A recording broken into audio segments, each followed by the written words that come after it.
Attracting desirable wildlife to your yard can be a fun and fascinating hobby, but it's also important to help with habitat loss. I'm here in the beautiful Feliciana parishes with Jessie Hoover, the AgCenter's horticulture extension agent. So Jessie, can you give us some of the basic recommendations you have when residents want to attract wildlife to their yards? Yes, the first thing that I recommend is that you plant diverse plants in your landscape. So you want to look for things with berries and seeds and acorns and nuts that will attract all different types of wildlife. Birds, songbirds, hummingbirds, you want nectar sources. So diversity is key in the beginning.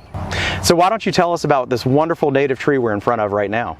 Yes, this is a red mulberry tree, and it is great because it provides an early spring food source for songbirds, squirrels, lots of different critters that run around in your yard.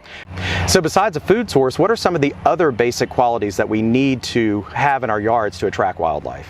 Yes, you definitely want to think about having some type of shelter, and that may be a tree that squirrels can shelter in. And then you need to have water sources as well, because all of our wildlife needs water. Well, and I know that's especially important sometimes to think about moving water so that the animals can actually see or hear the moving water and know that that's a place where they can come and get a drink. Yes, that's a good idea. So what are some of the other trees that you like to recommend to folks to plant as a food source? I love to recommend mayhaws. That's a great native tree that provides a berry that is food source for a lot of songbirds, and I've even seen box turtles eating mayhaws.